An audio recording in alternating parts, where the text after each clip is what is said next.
Many times people come to me telling me that I was asked by such and such astrologer to go to Hanumanji's temple every Tuesday and Saturday and do Hanuman Chalisa every day. And there others will tell you that I do Ganesha's puja day in and day out as asked for by some or the other learned astrologer.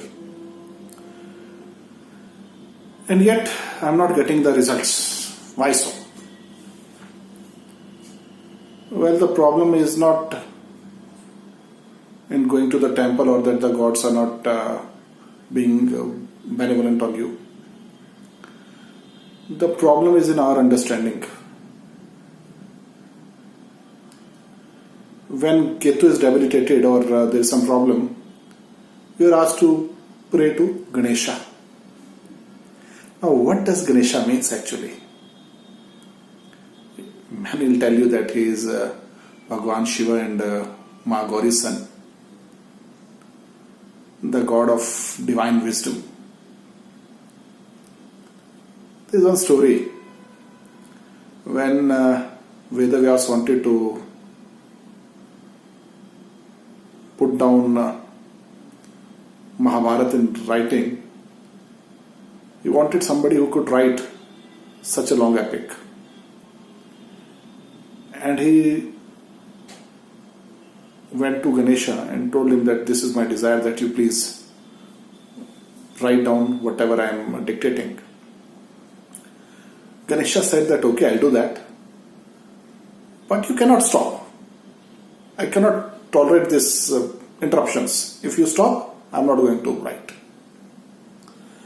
Then Vedavyasi said that okay, no issues.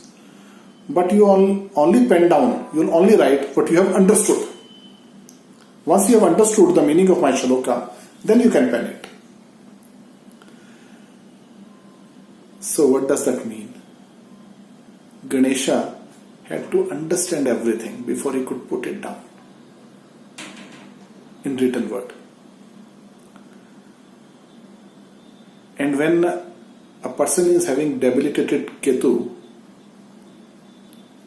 one does things and realizes his mistakes later. He doesn't give a thought before doing things. It's like action first and thought later. Because Ketu is headless body. So the thought doesn't come. Thought comes later when the things have already happened.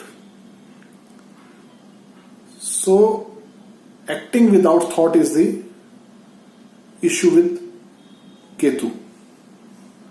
And hence he is asked to pray to Ganesha, so that he thinks, ponders before he does anything, whether it is speech, whether it's written document, or whether it's any deed.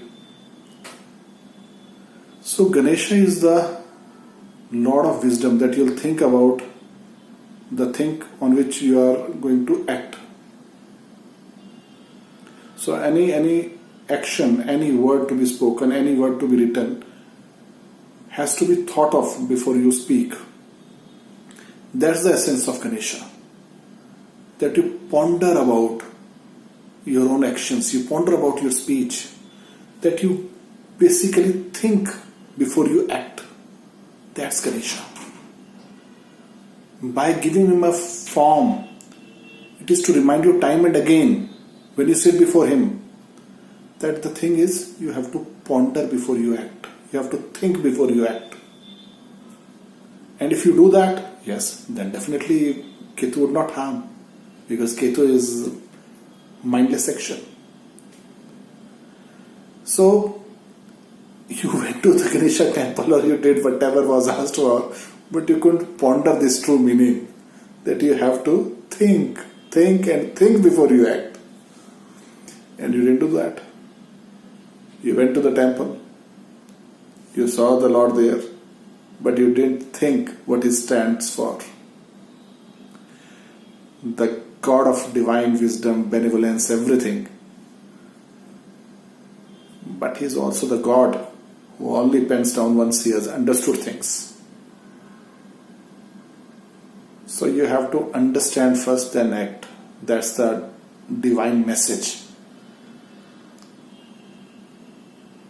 Unfortunately, that is missed. Only the symbolic part is taken, that you have to go to the temple. The message is missed. Same is for Hanumanji. Think what Hanumanji stands for. He stands for self-sacrifice. He stands for purity of thought. He stands for firm conviction. He could single-handedly fight with thousands of adversaries in Lanka and would not budge from his stand. That was his conviction. So he stands for purity of thought, he stands for conviction, selfless service. There are so many virtues for which he stands, I cannot just enumerate them here. But mostly he stands for self-sacrifice, service, purity of thought, conviction. What we do is we go there, we break the line in the temple, just hurry up inside, go there, give dhakka mukis there and pay our respects to the God. But we miss the essence. So you have to understand the essence of the message, what it stands for, what going to Hanumanji or doing his katha. You have to understand the meaning of katha, what he stands for, and then the results will come. So that's my humble explanation on these aspects. Hope you like it. Thanks.